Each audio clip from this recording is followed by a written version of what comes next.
Spiritual টক চ্যানেলে আপনাদের স্বাগত। আমি পামেলা মুখার্জি নিয়ে এসেছি একটি নতুন এপিসোড।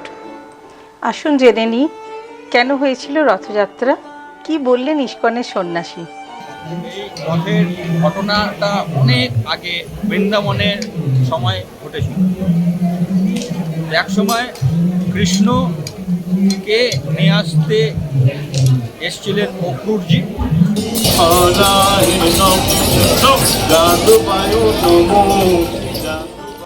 পুরীর মতোই সারা ভারতবর্ষের বিভিন্ন জায়গায় রথযাত্রা খুব ধুমধামের সঙ্গে হয়। পশ্চিমবঙ্গে তার মধ্যে বেশ কিছুটা উৎসব উদ্দীপনা বেশি। জগন্নাথ, বলরাম, সুভদ্রা দেবী তাদের নিজেদের বাড়ি থেকে বেরিয়ে মাসির বাড়ি যাত্রা করেন রথযাত্রার দিনে। আষাঢ় মাসে শুক্লপক্ষে স্নানযাত্রার পরের যে শুক্লপক্ষ থাকে সেই দিনে রথ বেরোয়, আর রথ বানানো শুরু হয় অক্ষয় তৃতীয়ার দিন। এই রথের দিন থেকে উল্টো রথ পর্যন্ত খুব শুভ যোগ মানা হয় সনাতন ধর্মে। যে কোনো দোকান, বাড়ি, পুজো, দেবতা পুজো, এমনকি কোনো জায়গায় নতুন যাত্রা শুরু করা বা কোনো কিছু জিনিস শুরু করা এই রথযাত্রার দিনকে করা হয়।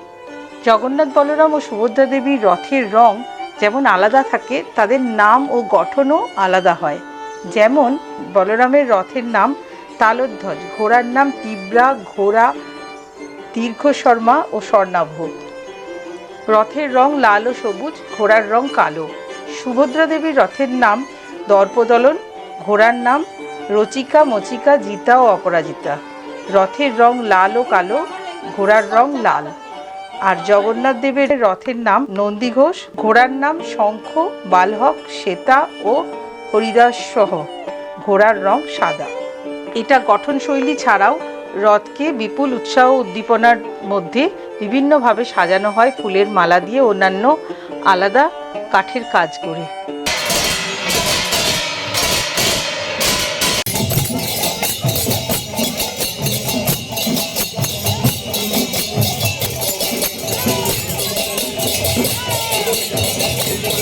কলকাতা ইস্কনের রথ খুব বিখ্যাত। আমরা পৌঁছে গেছিলাম ইস্কন মন্দিরে, আর সেখানে প্রধান মহান্ত মহারাজের সাথে দেখা হয়েছিল। আসুন শুনে নিই উনি কি বললেন, এই রথ কেন শুরু হয়েছিল, যেটা আমরা অনেকেই জানি না। ভগবানের মুখচন্দ্রমা দর্শন করতে। জয় জগন্নাথ, সবাইকে জগন্নাথ দেবের অনেক অনেক শুভেচ্ছা। এই রথের ঘটনাটা অনেক আগে বৃন্দাবনের সময় ঘটেছিল। এক সময় কৃষ্ণকে নিয়ে আসতে এসেছিলেন অক্রূরজি। উনি নিয়ে যাবেন দ্বারকায়, কারণ দ্বারকায় বিভিন্ন অসুররা আক্রমণ করছিলেন। কিন্তু যখন ব্রজগোপিকারা যখন বুঝতে পারলেন যে কৃষ্ণ চলে যাবে, সেই সময় ওনারা চলে আসলেন রথটাকে আটকানোর জন্য। ওনারা চাইলেন যে কৃষ্ণ যাতে বৃন্দাবন থেকে দ্বারকায় না যায়।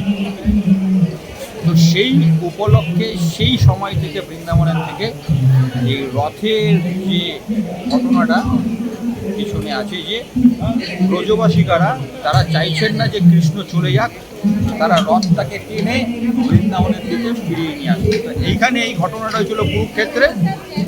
তো সেই উপলক্ষেই উনি দ্বারকা থেকে উনি বৃন্দাবনের দিকে আসেন। 9 দিনের অনুষ্ঠান তার উপলক্ষেই হয়। যারা গুন্ডিচায় দর্শন করে জগন্নাথ দেবকে, মন্দিরে যারা দর্শন করে তার থেকে 1000 গুণ বেশি পুণ্য প্রাপ্ত হয়। এই জন্যে আমরা সবাইকে জোর দিই, আপনারা আসুন সপরিবারে এই জগন্নাথ দেবকে গুন্ডিচাতে দর্শন করতে আসুন, যাতে আপনারা প্রত্যেকটা ব্যক্তি যারা আসবেন দর্শন করবেন তারা 1000 গুণ পুণ্য এখান থেকে তারা নিয়ে। এটাই হচ্ছে জগন্নাথ দেবের আমি সংক্ষিপ্তে বললাম।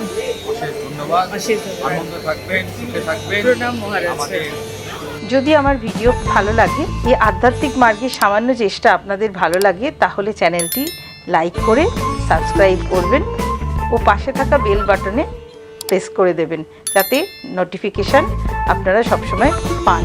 আর আপনাদের কিছু ভালো লাগলে সেটা কমেন্টসে অবশ্যই জানাবেন। অনেক ধন্যবাদ, ভালো থাকবেন, নমস্কার।